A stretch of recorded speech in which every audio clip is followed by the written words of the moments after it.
Եվ ես ուզում եմ, որ դուք հստակ արձանագրեք, ովքեր են այդ պատերազմի եռագլուխ կուսակցությունը։ Դա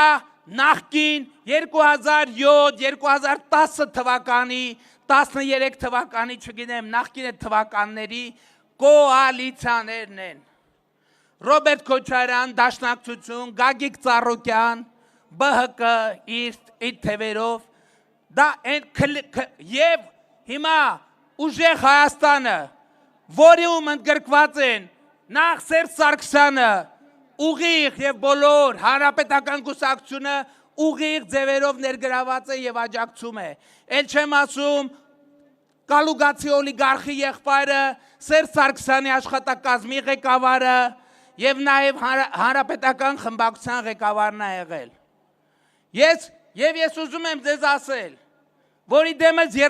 պատերազմի եռագլուխ կուսակցության գործ ունենք նախորդ հանցավոր մաֆիայի հետ, որը դուրս է եկել վերջին մարտի,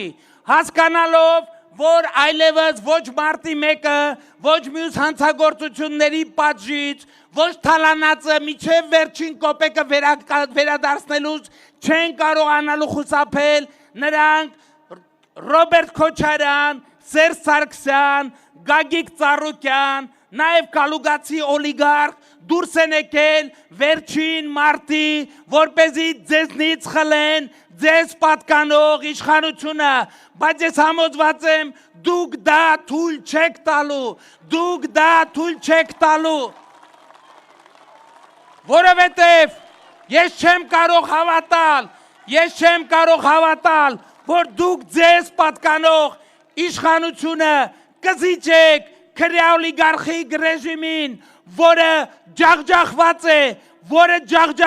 է եւ որը դուրս է եկել հուսահատ մարդի փրփուրներից կախվելով, բայց նրանք չեն կարողանալու բռնվել փրփուրներից, որովհետեւ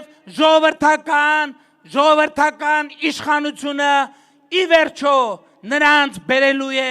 պատասխանատվության եւ ժողովրդական իշխանությունը նրանց բերում է պատասխանատվության եւ ուրեմն 2026 թվականի հունիսի 7-ին գնացեք ընտրական տեղամասեր եւ տեր կանգնեք ձեր պետությանը, տեր կանգնեք ձեր իշխանությանը, տեր կանգնեք Հավանիչ տեսանյութը եւ բաժանորդագրվիչ նորությունները բաց չթողնելու համար